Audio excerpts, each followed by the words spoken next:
आज की इस क्लास में सभी बच्चों का स्वागत है। अभी हम कल से स्टार्ट करेंगे। जय राधा माधव कुंज बिहारी जय राधा माधव कुंज बिहारी जय गोपीजन वल्लभ गिरिवरधारी जय गोपीजन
गौर प्रेमानंदे हरि हरि बोल।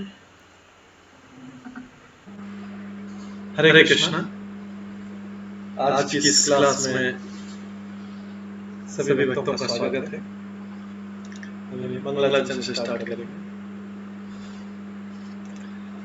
ॐ अज्ञानतिमिरन्धस्य ज्ञानाञ्जनशलाकया चक्षुरुन्मिलितं येन तस्मै श्रीगुरुवे नमः। श्रीचैतन्यमनोभीष्टं स्थापितं येन भूतले स्वयं रूपकदामह्यं ददाति स्वपदान्तिकम्। वन्देऽहं श्रीगुरो श्रीयुतपदकमलं श्रीगुरुं वैष्णवांश्च श्रीरूपं साग्रजातं सहगण रघुनाथान्वितं तं सजीवं साद्वैतं सावधूतं परिजनसहितं कृष्णचैतन्यदेवं श्रीराधाकृष्णपादान् सहगण ललिता श्रीविशाखान्वितांश्च। नमो विष्णुपदाय कृष्णपृष्ठाय भूतले श्रीमते भक्तिवेदान्त स्वामिनिधे नामिने। नमस्ते सरस्वतीदेवे गौरवाणी प्रचारिणे निर्विशेषा शून्यवादी पाश्चात्यदेशधारिणे। वाञ्छाकल्पतरुभ्यश्च कृपासिन्धुभ्यैव च पतितानां पावनेभ्यो वैष्णवेभ्यो नमो नमः।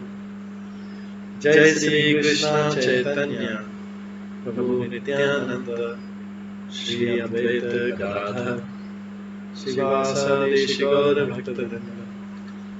हरे कृष्ण कृष्ण कृष्ण हरे हरे, हरे राम राम राम हरे हरे। ओम नमो भगवते वासुदेवाय। ओम नमो भगवते वासुदेवाय। ओम नमो भगवते वासुदेवाय। नारायणं नमस्कृत्य नरं चैव नरोत्तमं देवीं सरस्वतीं व्यासं ततो जयमुदीरये। नमस्ते भद्रेषु नित्यं भागवत सेवया भगवते उत्तम श्लोके भक्तिर्भवति नैष्ठिकी। कृष्णाय वासुदेवाय देवकी नंदनाय च नंद गोपकुमाराय गोविन्दाय नमो नमः। सर्ववेदान्तसारमे श्रीभागवतम् ईश्वरे तदरसामृताकल्पस्य नान्यत् स्यादति कश्चित्। आराध्यो भगवान् ब्रजेश तनयस्तनधाम वृन्दावन्। रम्या काचिदुपासना व्रजवधूवरेण्या कल्पिता। श्रीमद्भागवतं प्रमाणम् अमलं प्रेमकुमारतमः।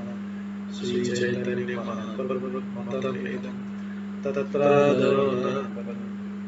मूकं करोति वाचालं अनुकूलं हृदये गिरिं यत्कृपातमं वन्दे परमानन्दमाधवम्। हरे कृष्ण।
हरे कृष्णा। आज की इस क्लास में सभी भक्तों का स्वागत है। कल हम श्रवण कर रहे थे श्रीमद् भागवतम के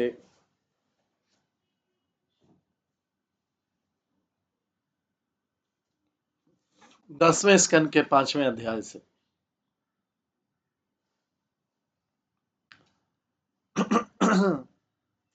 हमने 5वां अध्याय जस्ट प्रारंभ किया था कि जिसमें नंद महाराज तथा वासुदेव की भेंट का आता है। इससे पहले हमने कंस के अत्याचारों का श्रवण किया था। राजा कंस के अत्याचार, पूरा अध्याय इसी के ऊपर था, जिसमें असुर प्रवृत्ति का वर्णन किया गया था। राजा कंस ने अपने स्वार्थ के कारण अपनी बहन का भी वध करना चाहा था। इस पूरे अध्याय का सारांश था कि जब उसकी अपनी बहन, जिसको वो रथ पे ले जा रहा था, अचानक जब आकाशवाणी हुई कि आपका वध इसी की 8वीं संतान से होगा, तो उसने उसे तुम्हें से अपनी बहन को मारने के लिए तलवार निकाल ली। तो असुर प्रवृत्ति के व्यक्ति का पता नहीं रहता कब प्रेम कर लेगा और कब शत्रुता कर लेगा। प्रेम भी उस लेवल का कि वो रथ चलाने के लिए तैयार होगा। रथ के लिए तो सारथी की जरूरत है, और शत्रुता ऐसी की तलवार निकाल ली। क्षण भर में रथ चला रहा है, क्षण भर में तलवार निकाल ली।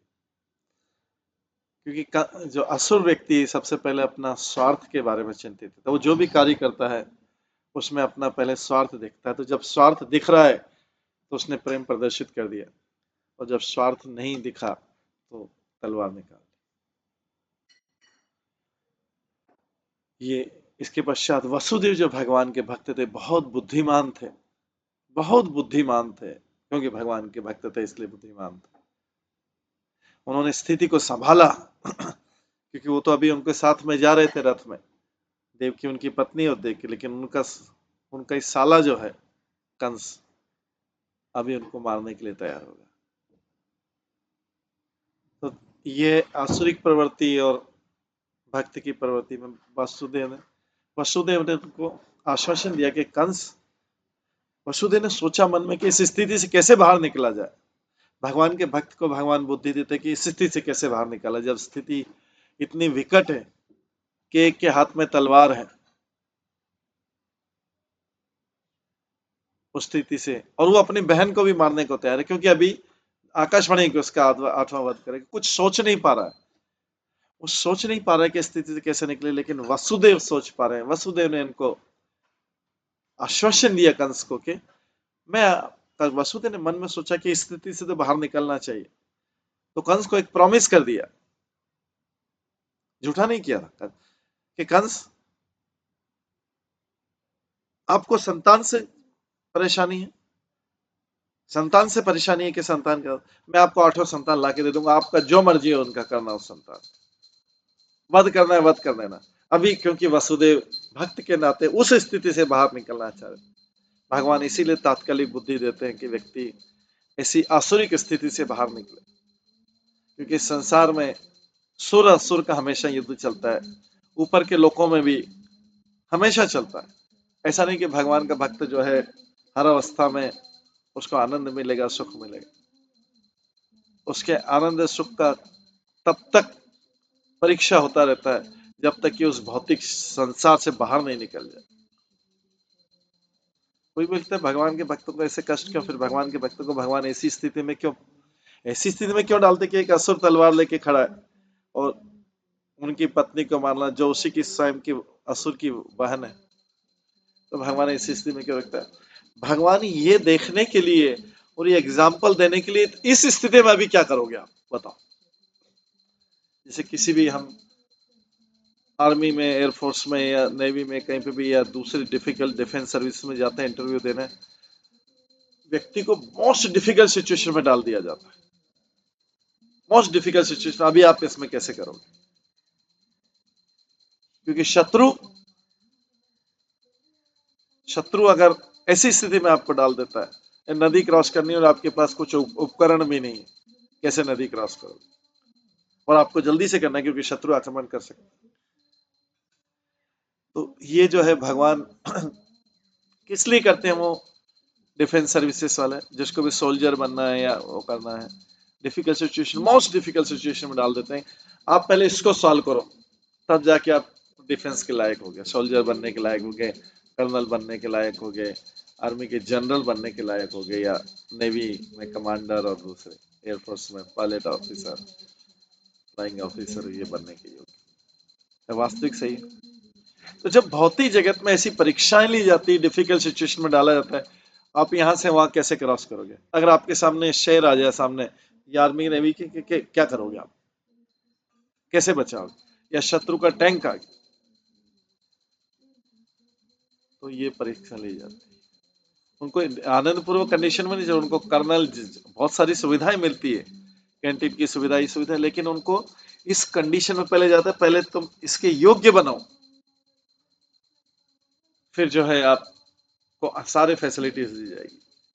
फिर कई रैंक पे तो उसको ड्रेस पहनाने के लिए, कोट पहनाने के लिए भी जनरल लेवल पे कोई ऑर्डरली रहता है, अर्दली रहता है, जिसके हिंदी बोलते हैं, सर्वेंट रहते हैं, कि कोट पहनाने के लिए भी सर्वेंट रहते हैं, कपड़े उसकी कैप पहनाने के लिए सर्वेंट रहते हैं। लेकिन वो पोजीशन, वो आनंद कब मिलता है? जब वो पहले सारी डिफिकल्ट सिचुएशन से क्रॉस। तो जब भौतिक जगत में ऐसा होता है योग्य व्यक्ति को चुनने के लिए, तो भगवान का भक्त बनने के लिए भगवान क्यों नहीं डिफिकल्ट कंडीशन में पड़े, हर बार डिफिकल्ट सिचुएशन में? क्योंकि भौतिक जगत में सबसे बड़ा शत्रु है भक्त का माया। जैसे इंडिया के लिए पाकिस्तान हो सकता है, दूसरे कंट्री हो सकते हैं आक्रमण करने के लिए, भौतिक जगत में हर भक्त के लिए सबसे बड़ा शत्रु है माया, जो जड़ और चेतन दोनों रूप में रहती है।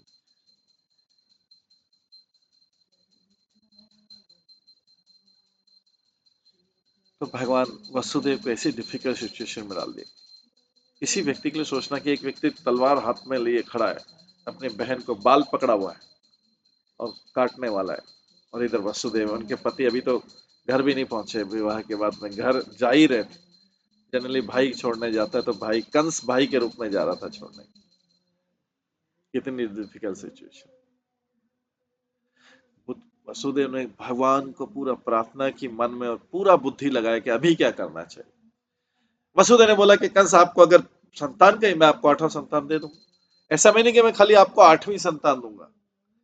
वसुदेव बहुत उदारता से उन्होंने वचन दे दिया उस सिचुएशन से बाहर निकलने के लिए, कि मैं आपको 8वां संतान को दे दूंगा, आप चाहे जो करना। बाद में कंस ने मारा एक एक करके, क्योंकि वसुदेव ने एक बार वचन दे दिया, मतलब ट्रस्टवर्दी। वसुदेव वसुदेव ट्रस्टवर्दी। वसुदेव ने एक बार वचन, कंस को पता था कि वसुदेव ने एक बार वचन दे दिया है, ये क्षत्रिय का गुण है इस संसार में। बाकी जो शुद्र लोग वचन दे दें, वो हर मिनट में चेंज होता है, हर घंटे में चेंज होता है, क्योंकि शुद्र है। उसी शुद्र परिवार में शुद्र को होता है, तो उसके हर वचन, हर मिनट, हर सेकंड, हर दिन चेंज होते हैं।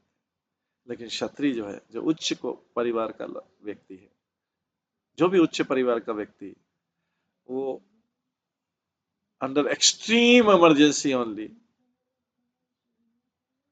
वो असत्य बोलेगा। नहीं तो उच्च परिवार का मतलब है कि उच्च शिक्षा है, उच्च लेवल का, इसीलिए उच्च परिवार का बना, उसके बात की वैल्यू है।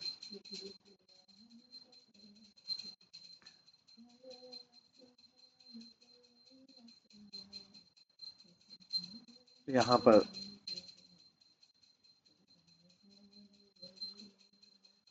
हम देखते हैं वसुदेव ने कितनी बुद्धिमानी से काम लिया, कितनी बुद्धिमानी से 8वां का प्रॉमिस कर दिया, क्योंकि वसुदेव मन में सोचा कि मैं 8वां का प्रॉमिस करता, और वसुदेव पूरा करने के लिए भी, तभी तो उसने पूरा किए थे, 6 पुत्र मारे गए। वसुदेव ने सोचा कि अभी इस सिचुएशन से बाहर निकलो, बाद में क्या हो सकता है? हो सकता है कंस पहले ही मर जाए, अभी तो बच्चा पैदा होना बाकी है, हो सकता है कंस पहले ही मर जाए, तो मैं इस सिचुएशन से वैसे ही बाहर निकल जाऊंगा। हो सकता है कि मेरा बच्चा कंस को मार दे, सारी पॉसिबिलिटी। कंस ने, वसुदेव ने बहुत सोच समझ के कंस को प्रॉमिस कर दिया। भगवान की इच्छा से, भगवान का भक्त जो होता है सोच समझ के सोचने समझने में भगवान की कृपा मिलती।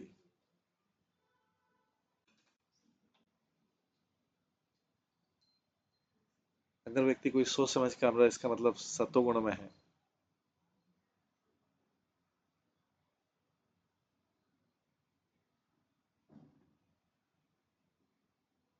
उन्हें छोड़ दिया था। इसके बाद में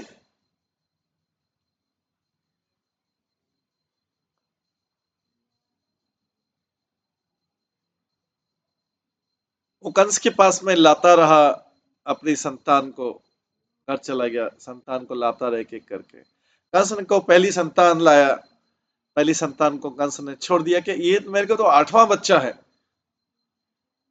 8वां बच्चा मेरे को मारेगा, तो कंस ने उसको छोड़ दिया। लेकिन बाद में नारद मुनि आए। नारद मुनि चाहते थे कि कंस ज्यादा से ज्यादा पाप करे, जिससे भगवान जल्दी अवतरित हो।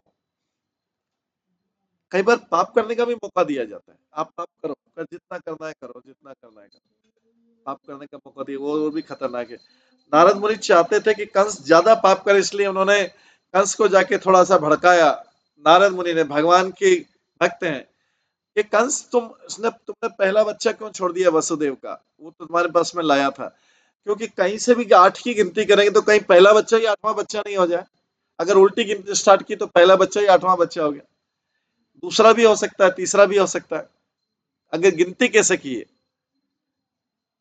जैसे गाड़ी का चक्का रहता है, गाड़ी का पहिया जो रहता है, पहिए का पता नहीं लगता कि कौन सा उसके पहिए के स्पोक जो है, हम देखें तो किसी से भी स्टार्ट कर सकते हैं, कोई सी भी चीज 8वीं हो सकती है।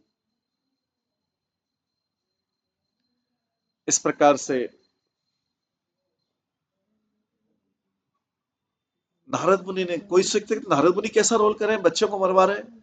नारद मुनि ने किया कि ज्यादा पाप करना, कंस जितनी जल्दी ज्यादा पाप करेगा, भगवान उतनी जल्दी अवतरित हो। पाप का घड़ा भरना चाहिए, बोला था ना, सामान्य लैंग्वेज में पाप का घड़ा भरना चाहिए। तो सामान्य व्यक्ति, तो नारद मुनि ने और जल्दी बच्चों को मरवाया, तो कंस ने 6 बच्चों को मारा। वसुदेव शांत रहे, लेकिन वसुदेव ने सोचा कि अभी, और 7वां बच्चा तो बलराम जी के रूप में रोहिणी के गर्भ में ट्रांसफर हो गया। 8वां बच्चे को वसुदेव ने बचाने का बहुत सोचा, क्योंकि उनको पता था 8वां भगवान का अवतार है, पूरा जोर लगा दिया। भगवान ने उनको उपाय बताया कि तुम जाके इसको नंद यशोदा के घर में, नंद वहां पे छोड़ा।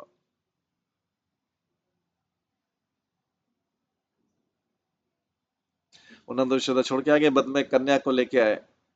हालांकि कन्या यशोदा की थी, लेकिन भगवान की ऐसी थी, जैसे कंस कन्या को 8वीं संतान के रूप में मारने लगा, कन्या हाथ से छूट गई, और अष्टभुजा दुर्गा के रूप में, एक उनके अंश, जो योग माया उनके अंश के रूप में दुर्गा से बोली, कंस है मूर्ख कंस। भागवतम में से कठोर शब्द भी हैं, कई बार पूछ सकते हैं, भागवत तो एकदम प्रेमी लोगों के लिए है। भागवत तो प्रेमी लोगों के लिए ऐसे कठोर शब्द क्यों बोले जाते हैं, जिनको, जो प्रेम में जो है, भगवान के प्रेम के लेवल तक पहुंचेंगे तब प्रेम वाले शब्द सुनने को मिलेंगे। इससे पहले तो कठोर शब्द सुनने को मिलेंगे। जो है, जब कंस ने उस नवजात शिशु को, अपनी बहन की बच्ची को ही मारा पत्थर में पटका, तो वो देवी देवी के हाथ से छुटके बोलती, अरे मूर्ख कंस, मुझे मारने से तुझे क्या मिलेगा, तेरा जन्मजात शत्रु और तथा वध करने वाले पूर्ण पुरुषोत्तम भगवान तो अन्यत्र कहीं जन्म ले चुका, भी तू मुझे मार के क्या करेगा, तू व्यर्थ ही अन बालकों का वध मत कर। कंस राजा था, बोलते, अरे मूर्ख कंस। इस संसार में किसी को मूर्ख नहीं बोला जा सकता, कोई कितना भी फुलिशनेस कर ले, कितना भी मूर्खता कर ले, लेकिन उसको मूर्ख बोलेंगे तो, यहाँ तो वो जो है अष्टभुजा बोले, अरे मूर्ख कंस, ऊपर से बोलते। इसके बाद, फिर इसके बाद कंस को बोला, तेरे को मारने वाला तो पैदा हो चुका, अब कंस क्या करेगा। मूर्ख व्यक्ति के सलाहकार मूर्ख। आसुरिक व्यक्ति जनरली आसुरी व्यक्तियों से ही सलाह लेता है। आसुरी व्यक्ति हमेशा आसुरी व्यक्ति की तरफ ही आकर्षित होता है, क्योंकि भक्त से सलाह लेने में उसको डर लगता है कि तो मेरा सब कुछ छिन जाएगा। तो इसलिए मूर्ख व्यक्ति को मूर्ख व्यक्ति सलाहकार आगे आते हैं और सलाह देते हैं, ऐसा कर ले। वो मूर्ख व्यक्ति अगली मूर्खता शुरू करता है, एक मूर्खता कर चुका उसको रेक्टिफाई करने के बजाय अगली मूर्खता करता है, दूसरी मूर्खता को रेक्टिफाई करने के बजाय तीसरी मूर्खता करता है, तीसरी मूर्खता को रेक्टिफाई करने के बजाय चौथी मूर्खता करता है। वो जीवन में मूर्खता करता रहता है, क्योंकि उसके सलाहकार ऐसे हैं, उसको सलाहकार ही अपने लगते हैं, ऐसे मूर्ख सलाहकार। और भक्त उसको लगता है शत्रु है, भक्त को शत्रु मानता है, ये मेरे हित में नहीं करेगा। तो यहाँ पे कंस के सलाहकार आगे आ गए, अरे कंस आप तो इतने वीर हैं, क्यों चिंता करते हैं? जो जैसे खुशामदी करके कई लोग रिश्तेदार संबंध भी ऐसे खुशामदी करते हैं, अरे तुम्हें क्या चिंता है, तुम तो इतने धनी व्यक्ति हो, तुम तो इतने बलवान व्यक्ति हो, तुम्हें क्या चिंता है? तो कंस को बोला तुम तो इतने बलवान हो, अरे तुम्हें क्या चिंता करना चाहिए? बोलते हैं उसको, चढ़ाते हैं कंस को, सारे देवता तो आपके धनुष की डोरी की आवाज से ही सदैव भयभीत रहते हैं। ये सारे मूर्ख मिल गए और एक दूसरे मूर्ख को उनके काम। तो किस सलाह कौन दे रहा है? सलाहकार की क्वालिफिकेशन क्या है? असुर के सलाहकार अकुशल, उनकी कोई एक्सपर्टाइज नहीं उस एरिया में, ईर्ष्यालु। असुर ने कंस को सलाह दी। जैसे शकुनी था, शकुनी रिश्ते में दुर्योधन का मामा लगता था। शकुनी क्या था? रिश्ते में दुर्योधन का मामा लगता था, लेकिन सारी उल्टी सलाह दी, सारी उल्टी सलाह दी और दुर्योधन पूरा नष्ट हो गया। उसको बोला कि पांडवों को जुए में बुलाओ, ऐसा करो, ऐसा, पीछे से सारी सलाह दे रहा था, पीछे से सलाह ऐसा व्यक्ति देता रहता, ऐसा करो, ऐसा करो, ऐसा करो। रिश्ते में मामा,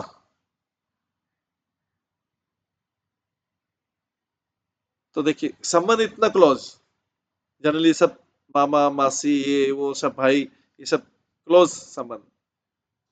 तो मामा शकुनी ने महाभारत युद्ध में सारी सलाह दुर्योधन को दी। दुर्योधन तो वैसे ही ईर्ष्यालु था, अकुशल था, और ऊपर से शकुनी जैसा व्यक्ति सलाह देने के लिए कि पांडवों को जुए में इनवाइट करो, अभी ये नहीं हार रहे ना, इनको जुए में इनवाइट करो, जुए में फ्रॉड कर लेना और हरा देना, और सारी चीजें, सारा राज्य हड़प लेना, द्रौपदी को भी हड़प लेना। पांडव भी भगवान के भक्त थे, भगवान की इच्छा से वो, क्योंकि क्षत्रिय को जब ऐसा इनवाइट किया जाता है तो क्षत्रिय को युद्ध के लिए और अगर जुए के लिए उस समय था ये इनवाइट किया जाता है, उसको ये इसका सामना करना पड़ता। लेकिन हर जगह भगवान कृष्ण उनकी रक्षा करते रहे, हर जगह भगवान उनको बुद्धि देते रहे। तो यहाँ पर असुर कंस को बुद्धि कौन दे रहा है? उसके सलाहकार, जो सलाहकार के रूप में, जो बहुत क्लोज है उसके, क्योंकि सलाहकार तो क्लोज सारे मंत्री बनते, उन्हें बुलाए, कंस आपको चिंता करने की क्या जरूरत है, आपने, आपके तो धनुष पे अगर बाण चल लो तो उसकी डोरी की आवाज से देवता लोग कांप लेते हैं। क्योंकि कंस ने सबको बुलाया था, उन्हीं से सलाह लिया। आप देखेंगे असुर व्यक्ति हमेशा असुरों से सलाह लेता, हमेशा असुरों से सलाह लेता, उसका रिकॉर्ड रहता है कि असुरों से ही सलाह ले, क्योंकि भक्त से सलाह लेने में उसको लगता है कि मेरा सब कुछ छिन जाएगा, ये तो ऐसी सलाह देगा सब कुछ छिन जाएगा। तो अपने स्वामी की बात सुनकर देवताओं के शत्रु तथा अपने काम काज में अकुशल, उनको उस एरिया का, उस फील्ड का पता नहीं। इस संसार में कलयुग में बहुत व्यक्ति वो हर फील्ड में अपने आप को एक्सपर्ट समझता है, हर फील्ड में, और सलाह देता है। अकुशल और ईर्ष्यालु असुरों ने कंस को सलाह दी, कंस के साथ रहते हैं फिर भी ईर्ष्यालु रहते हैं, कंस के क्लोज हैं, उसके सलाहकार हैं, फिर भी लिखा है शब्द अकुशल, अपने काम में एक्सपर्ट नहीं, जिस काम के वो सलाह मांगे जा रही, और अकुशल और ईर्ष्यालु। बड़े चढ़ाए कि हम आज से उन सारे बालकों को मार देंगे जो पिछले 10 दिनों में उत्पन्न हुए, क्योंकि आकाशवाणी तो हो गई थी, दुर्गा देवी ने आकाशवाणी कर दी थी कि आपको मारने वाला तो ऑलरेडी पैदा हो चुका है। अब कंस ने सोचा कि अभी क्या करें, इस कन्या को तो मार दी हुई, इसने बोल दिया कि सारा। अब उसने इसलिए पिछले 10 दिनों में असुरों ने सलाह दी, 10 दिनों में सारे बच्चे जो पैदा हुए सारे आसपास के गांव में सबको मार देते। कंस बहुत प्रसन्न हुआ, ऐसा तो दिमाग में आया नहीं उसमें, वो जो कृष्ण और जो पैदा होंगे वो भी मारे जाएंगे। इसीलिए तो गोकुल में बार बार असुर आ रहे थे, उनको पता नहीं था कि यही है, लेकिन बार बार असुरों से लग रहा था कि लगता है कि ये बालक क्यों सब जगह मार रहे थे, तो ये मर नहीं रहे थे, कृष्ण बलराम को मार नहीं पा रहे थे, बार बार इसीलिए असुर भेजा था, क्योंकि ऐसा प्लान बना था कि बार बार असुरों को मारने का प्रयास। तो सारे बच्चों, नए बच्चे जो भी पैदा हुए उनको मार देंगे, तो उसमें अभी पैदा हो गए, क्या करें, मार दो उनको। तो सलाहकार इस टाइप की डिस्ट्रक्टिव सलाह, ये सब भगवान की इच्छा से कि और पाप बढ़े, कंस के जितने ज्यादा पाप बढ़ेंगे उतना ज्यादा भगवान अवतरित होंगे। फिर बताया आपने, देवता लोग तो रथहीन हो जाते हैं आपके सामने, आप कहते यार, देवगण युद्ध भूमि से दूर भाग जाते हैं, इसलिए देवताओं से युद्ध करने में कोई लापरवाही मत करना। और जो है, देवता लोग कहाँ रहते हैं, किस में निवास करते हैं, भगवान विष्णु, भगवान विष्णु ब्राह्मणों, गौओं, वैष्णवों, इनमें, इन्हीं को मारा काटा जाए तो क्या है कि विष्णु को बहुत दुख होगा। ये इनको सिद्धांत पता था कि गौ, ब्राह्मण, वैष्णव है, इनको मारा काटा जाए, इनको सताया जाए तो क्या होगा कि भगवान विष्णु को कष्ट पहुंचेगा, और धीरे धीरे बार बार कष्ट पहुंचाने से स्वयं ही छोड़ देंगे, हार जाएंगे। ये कंस के सलाहकारों का प्लान। भगवान विष्णु भी थक जाएंगे कि उन्हीं के, उसको किसको टारगेट करना है, जो भगवान को प्रिय है उनको टारगेट करना है। भगवान का प्रिय, गो ब्राह्मण हिताय च जगत हिताय कृष्णाय गोविंदाय नमः।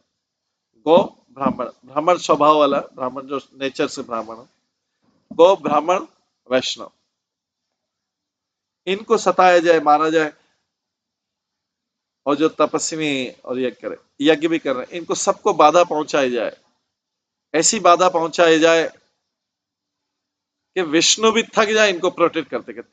तो अल्टीमेटली दुख विष्णु को देना है, गौ को, ब्राह्मण को, वैष्णव को दुख देके अल्टीमेटली दुख किसको देना है, विष्णु को देना है। क्योंकि जैसे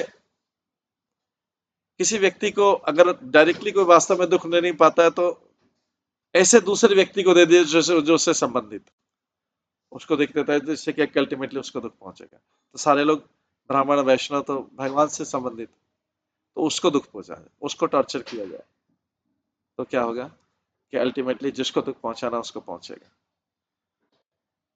ये असुरों की प्रवृत्ति, असुर इसमें मामले में चालाक रहता है।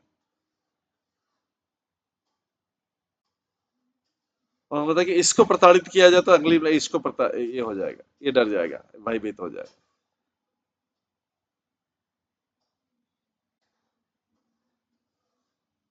तो ये क्या करो, ब्राह्मणे, गौवें, वेदिक ज्ञान, तपस्या, सत, मंत्र, इंद्रियों का पालन करने वाले सब लोग, ये सब भगवान विष्णु के अंग है।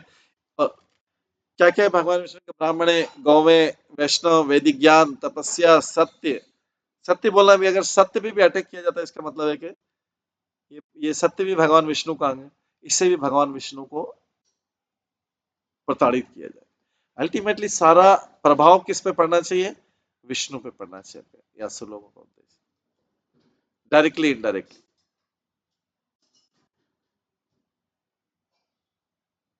उनके सामने वैष्णव की निंदा कर दी, ब्राह्मणों की निंदा कर दी, ब्राह्मणों को मारा सताया, उनके सामने सारी कर दिया, और असुरों की प्रशंसा की,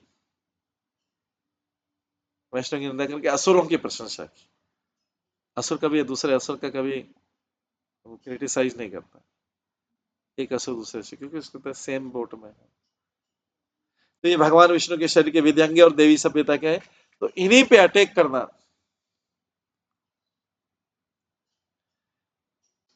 ऐसे ईर्ष्यालु व्यक्ति, ऐसे ईर्ष्यालु ईश्वर विहीन सभ्यता में किस तरह सुखी हो सकते। भगवान ऐसे लोगों को जन्म जन्मांतर अंधकार में रखकर दंड देते हैं, उन्होंने निम्न से निम्नतम योनि में और नरक में जी के जीवन में धकेल देते हैं। लेकिन कृष्ण भावनामत आंदोलन ने ब्रह्मी सभ्यता या वैष्णव सभ्यता का, ब्राह्मण सभ्यता का आविष्कार किया। तो असुरगण इसे रोकने के अनेक प्रयास करते रहे हैं। जो भी असुरगण होते हैं भक्ति के विरुद्ध रहते हैं। तो असुरगण रूपा यहाँ पे लिख रहे हैं, असुरगण कृष्ण भावनामत आंदोलन में भी अनेक कष्ट आए, अनेक दुविधाएं, अनेक असुरगण ने अनेक बाधाएं डाली, अनेक बाधाएं डाली। तो असुरगण अनेक प्रकार से रोकने का प्रयास कर रहे हैं। इतने पर भी मानव समाज के लाभ के लिए हमें इस आंदोलन को सहिष्णुता पूर्वक आगे बढ़ाना चाहिए, सारी चीजें टॉलरेट करके बढ़ाना चाहिए, विष्णु की प्रसन्नता के लिए। उस व्यक्ति की प्रसन्नता के लिए, विष्णु की प्रसन्नता के लिए सारी चीजें टॉलरेट कर। इस प्रकार से हमारा, और देखिए तो ये इस कंस के, इसका अध्याय का नाम है कंस के अत्याचार। कंस के अनुयायी विशेष रूप से वैष्णव को सताने में दक्ष थे, एक्सपर्ट, और इच्छानुसार कोई भी रूप धर सकते थे। एक ही व्यक्ति इस संसार में कई रूप धर सकता है।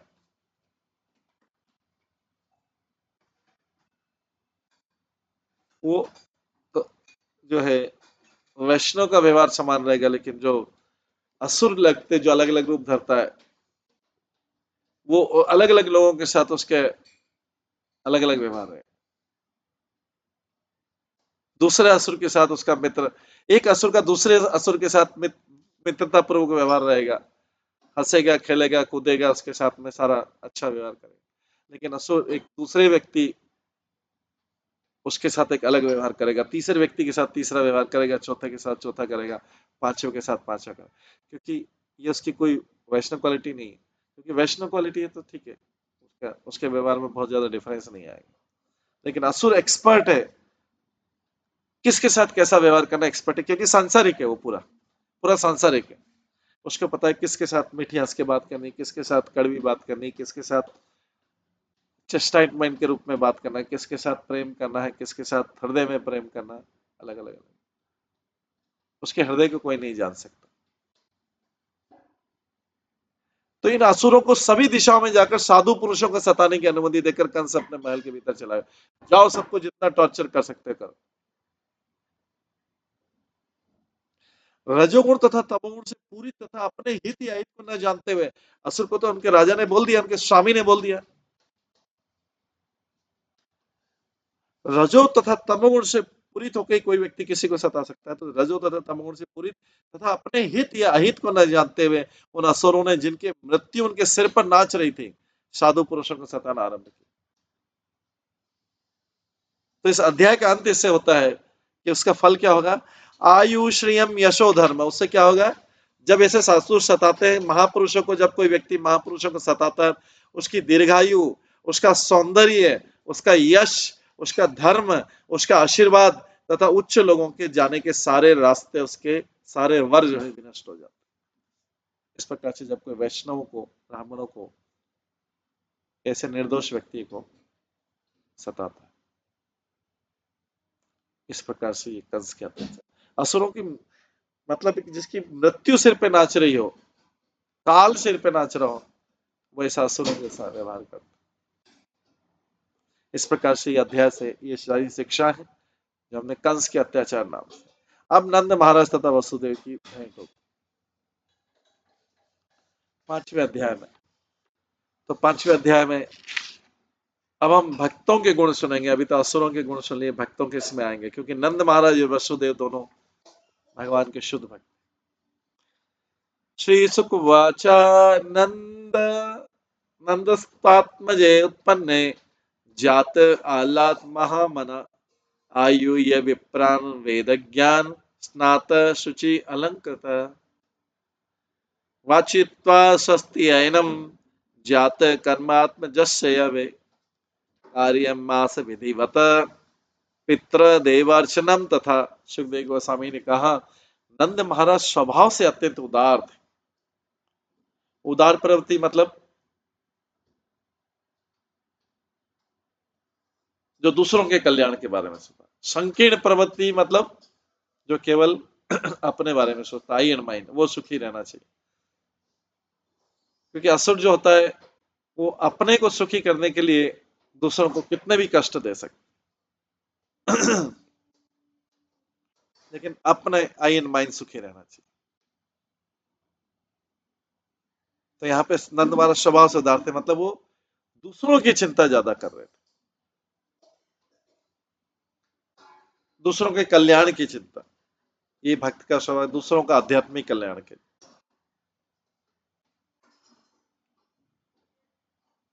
नंद महाराज स्वभाव से अत्यंत उदार थे, और जब भगवान श्री कृष्ण ने उनके पुत्र के रूप में जन्म लिया तो हर्ष के मारे फूले नहीं समाये। अतः स्नान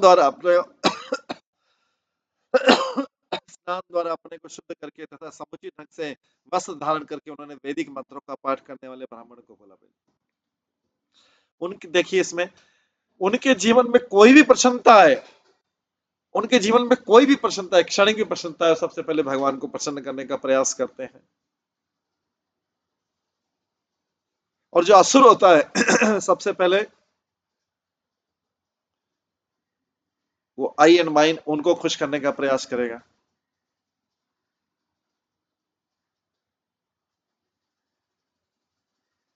उनका दान मतलब होता है आई एंड माइंड को दान देना।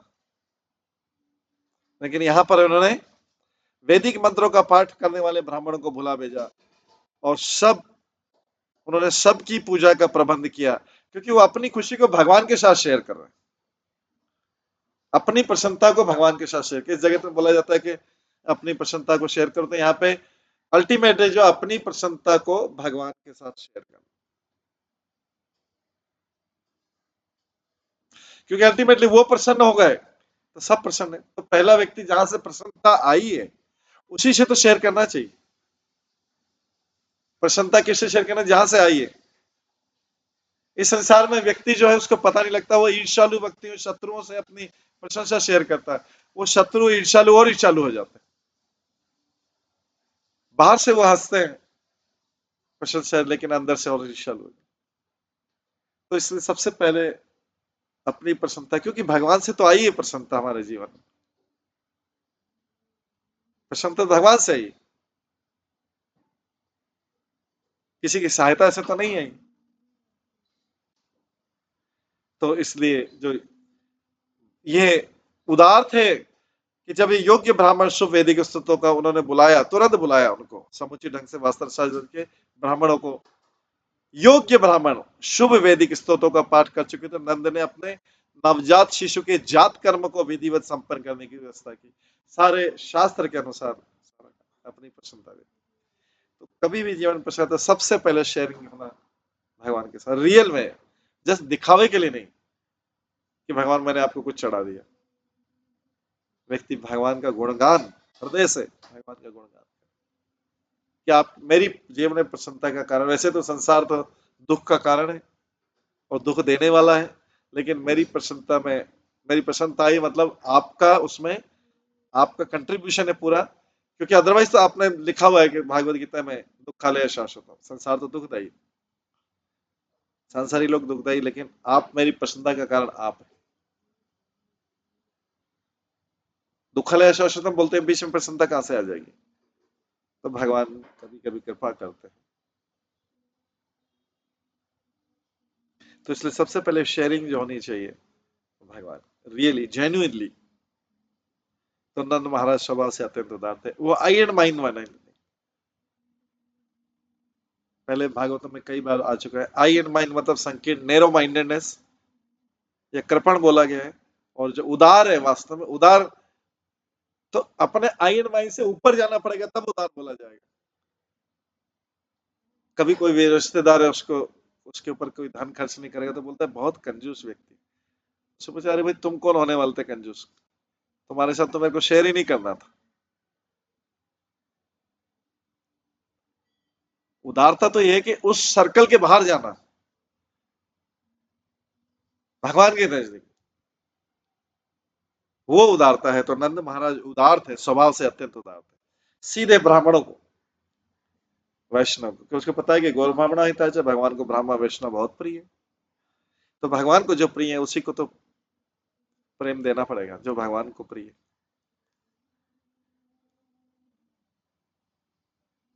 किसी व्यक्ति को अपने को प्रेम को, उसका प्रेम तो अल्टीमेट सबसे ज्यादा उदारता है। हम प्रेम किसको दे रहे हैं, ये उदारता है। तो प्रेम तो भगवान या भगवान समझ, क्योंकि अल्टीमेटली गौ ब्राह्मण हिताय च, गौ ब्राह्मण वैष्णव, तो व्यक्ति प्रेम देंगे तो भगवान को प्रेम जा रहा है, उनके माध्यम से भगवान को प्रेम जा रहा है। असुर के माध्यम से भगवान को प्रेम जाएगा। अगर कोई व्यक्ति असुर को प्रेम दे दे, असुरों को प्रेम करे, असुरों से आसक्ति रखे, असुर को प्रेम करे, तो वो प्रेम कभी भगवान के पास जा सकता है क्या? कैसे जा सकते, कोई रास्ता ही नहीं। असुर तो भगवान के शत्रु थे, वो उल्टा भगवान के विरुद्ध ही सारा काम करेंगे। उनका सारा आचरण, व्यवहार, खान पान सब भगवान के विरुद्ध रहेगा। जो चीज भगवान लाइक नहीं करते हैं, तो असुरों के साथ कैसे प्रेम किया जा सकता? वो उस माध्यम से भगवान के पास प्रेम नहीं जाएगा।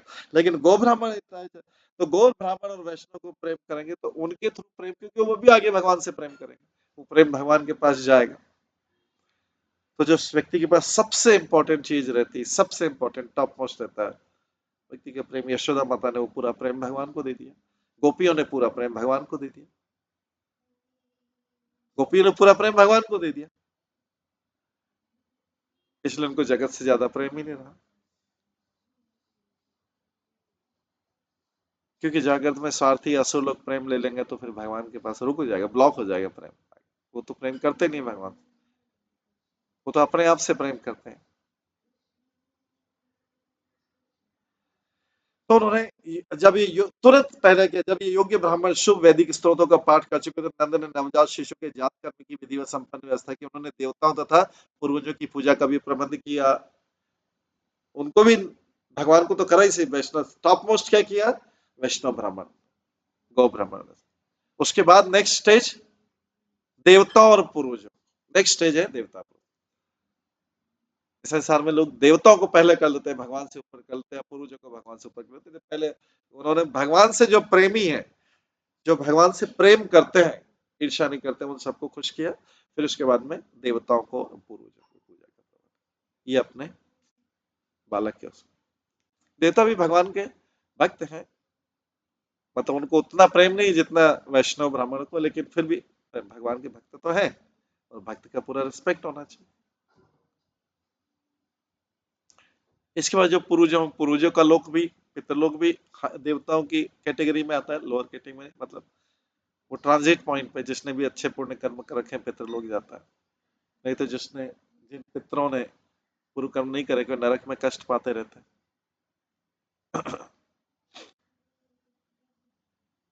तो पूर्वजों का आशीर्वाद भी जो है इम्पोर्टेंट, देवताओं का आशीर्वाद, क्योंकि नंद महाराज उदार स्वभाव के, भगवान के बाद नेक्स्ट देवताओं पूर्वजों का उदार स्वभाव। उन्होंने देवता पूजा की पूजा कर प्रबंध किया। तो तात्पर्य श्री विश्वनाथ चक्रवर्ती ठाकुर ने नंदस्तु शब्द के महत्व की व्याख्या की। उनका कहना है कि तू शब्द, जो नंदस्तु, तू शब्द वाक्य की पूर्ति के लिए नहीं आया, क्योंकि ये वाक्य तू शब्द के बिना भी पूर्ण है, तो तू का प्रयोग किसी भिन्न प्रयोजन से किया गया है। यद्यपि कृष्ण देवकी के पुत्र के रूप में उत्पन्न हुए, किंतु वसुदेव तथा देवकी जात कर्म का आनंद नहीं उठा पाया। देखिए, पैदा किया जिसने, वो आनंद नहीं उठा पाया। देवकी वसु ने पैदा किया, आनंद किसने उठाया,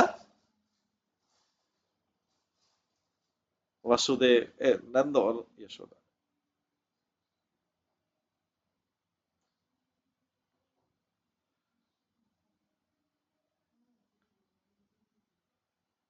तो कई बार होता है कि सब ऐसा खेल है संसार का कि पैदा पैदा होने का कष्ट नंद वसुदेव देवकी ने उठाया, लेकिन बाल्यपन का पूरा आनंद, जो टॉप मोस्ट आनंद रहता है 11 साल तक, वो नंद यशोदा ने उठाया।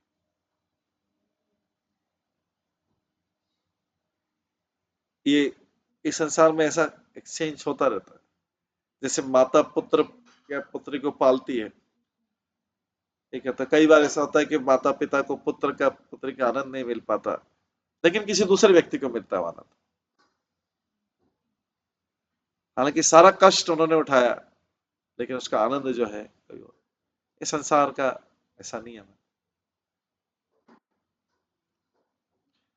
माता पिता पुत्र को पालते हैं, पढ़ाते हैं, कष्ट उठाते हैं, सारा के सारा दूध दही घी मक्खन खिलाएंगे, सब कुछ करेंगे, लेकिन उसका आनंद उनको नहीं मिल पाता, दूसरे को। तो कई बार होता है कि उनको आनंद मिलता है। तो यहाँ पे वसुदेव देवकी ने स्पष्ट लिखा है कि कृष्ण देवकी के पुत्र के रूप में उत्पन्न, किंतु वसुदेव तथा देवकी उनके जात कर्म का आनंद नहीं उठा पाए। उल्टे इसका आनंद लिया नंद महाराज ने। दोनों ही वैष्णव थे, परम वैष्णव थे, लेकिन भगवान किसको आनंद देना चाहते हैं, किसने पाला और आनंद किसको मिल रहा है।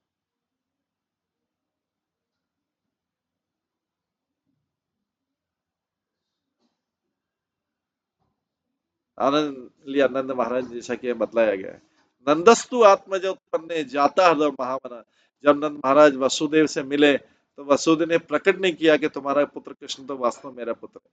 क्योंकि वसुदेव ने भी छुपा के रखा था ना। वसुदेव तो रात्रि में जाके वो कृष्ण को वहां पे रख के आ गया तो कन्या उठा लाए थे। तो नंद महाराज को भी पता नहीं है कि ये वसुदेव का पुत्र है। वसुदेव पूरे धीर वीर गंभीर बने रहे, चुप, मुंह नहीं खोला उन्होंने, पूरे टाइम मुंह नहीं खोला कि मेरा पुत्र है। क्योंकि नंद तो सोचा कि यशोदा ने ही पुत्र उत्पन्न किया। ये तो यशोदा जब प्रसूति गृह में थी, यशोदा सोई थी, तभी तो चेंज हो गया था। यशोदा को भी नहीं पता कि कृष्ण हमारा पुत्र नहीं है। ये तो सारा स्टोरी बाद में डिस्कलोज होगा। यशोदा को भी पता नहीं कि हमारा पुत्र है, वो अपने पुत्र के रूप में पाल रहे। भौतिक जगत में कितनी बड़ी दुर्घटना हो जाती कि 11 ईयर्स तक उन्होंने उन्होंने जन्म दिया और 11 ईयर्स तक उसका पूरा आनंद नंद यशोदा, क्योंकि नंद यशोदा बड़े लेवल के भक्त थे।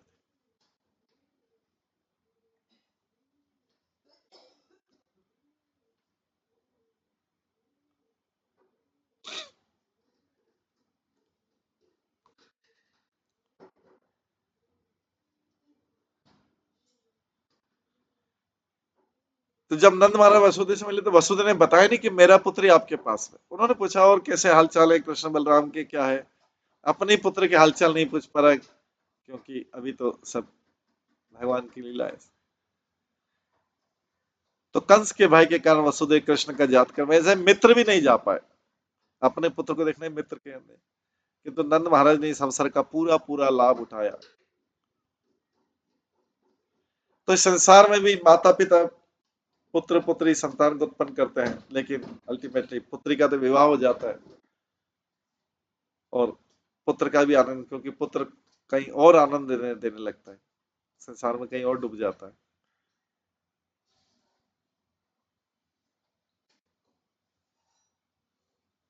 तो हर माता पिता को अपनी संतान का पूरा आनंद नहीं मिल सकता इसमें, क्योंकि हम देख रहे हैं इसमें वसुदेव देव की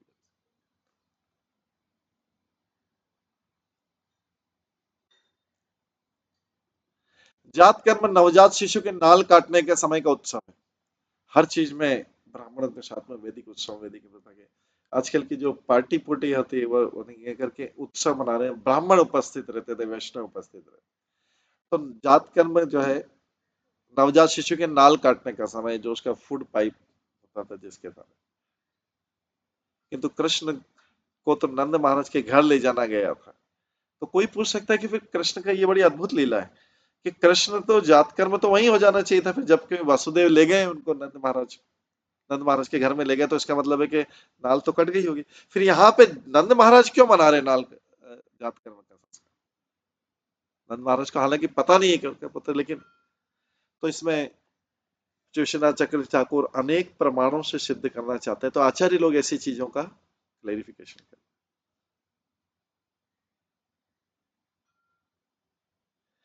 वो बोलते हैं कि शास्त्रों के प्रमाण सिद्ध करना चाहते हैं कृष्ण ने यशोदा की कोख से योग माया के पहले ही जन्म ले लिया था।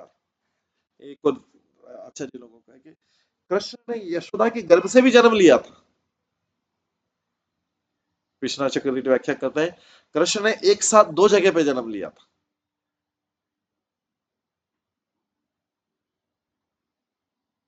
वसुदेव के लिया था, और एक्चुअली भगवान तो प्रकट ही होते हैं, और यशोदा के अभी लिया था। और बाद में योग माया जब हुआ तो थोड़ी देर के बाद योग माया भगवान की बहन। तो लेकिन फिर क्या हुआ, तो जो पहले कृष्ण थे जो यशोदा से जन्मे थे, यशोदा को पता नहीं था कि दोनों साथ साथ, मतलब थोड़ी देर पहले ही कृष्ण जन्म लिया और साथ में, मतलब जैसे होता है एक पुत्र और एक कन्या उत्पन्न हो एक साथ में। ये कई जगह व्याख्या आ चुकी है, फिर भी रिपीट हो रही। तो पुत्र कन्या जब वसुदेव ले गए इस देवकी नंदन को, अपने पुत्र को ले गए, तो जो ब्रजेंद्र नंदन कृष्ण जो वहां से यशोदा से उत्पन्न हुए थे, वो इसमें विलीन, ये जो देवकी नंदन कृष्ण में उस ब्रजेंद्र नंदन कृष्ण में विलीन हो गए। क्योंकि वो बड़े ब्रजेंद्र नंदन कृष्ण जो है ओरिजिनल कृष्ण, ये भी कृष्ण है, लेकिन ये ऐश्वर्य भाव में, वो माधुर्य भाव में। तो ये कृष्ण जाके जब इनको सुलाया तो ये कृष्ण उस कृष्ण में जाके विलीन हो गए। दोनों एक हो गए, दोनों कृष्ण हो गए।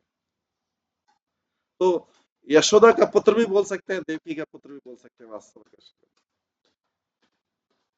क्योंकि यही ब्रजेंद्र नंदन और देवकी नंदन कृष्ण है।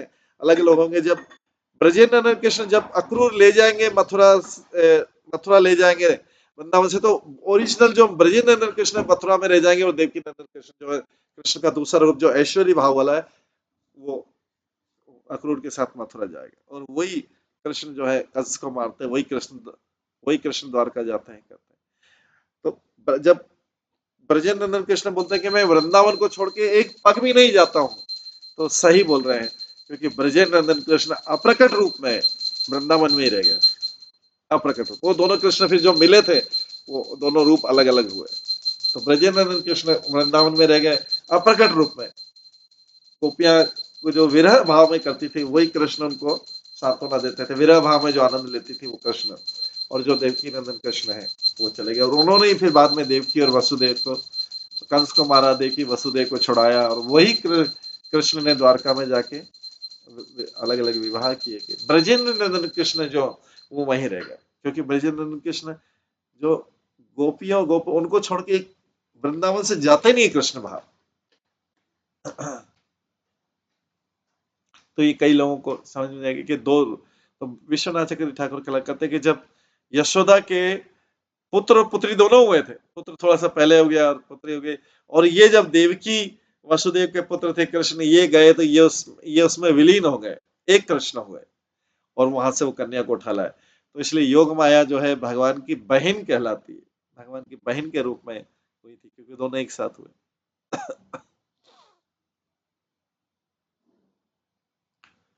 तो भले कृष्ण का नाल का कुछ शंका हो, नाल काटा गया, लेकिन जब भगवान प्रकट होते तो ऐसी घटना ही यथार्थ मानी जाती।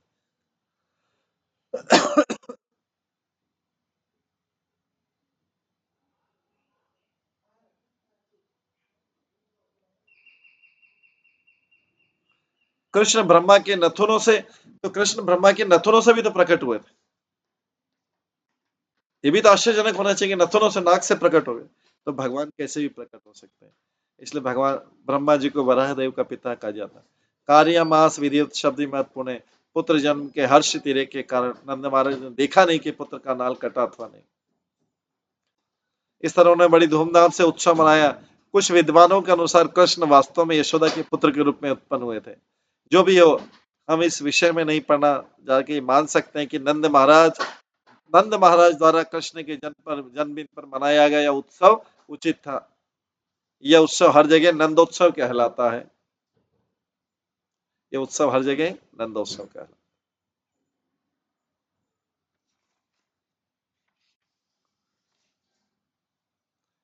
इस प्रकार से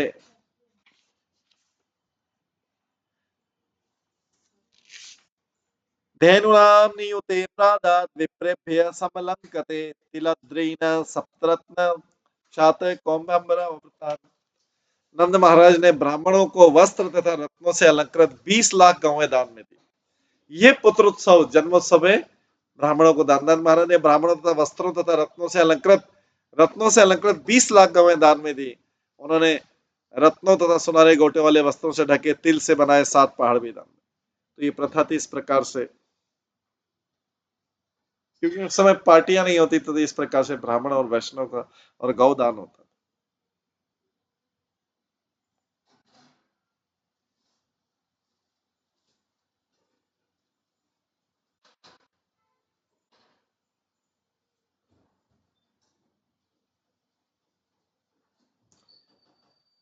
अभी ये कृष्ण जन्मोत्सव की जय, सभी भक्तों की जय। तो आज से को हम यहीं पे विराम देते हैं, और इसके आगे का जो प्रसंग है कल की क्लास में श्रवण करेंगे।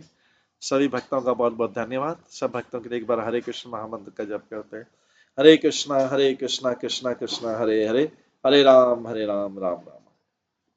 श्रीमद् भागवतम महापुराण की जय, श्रील प्रभुपाद की जय, सभी भक्तगणों की जय। हरे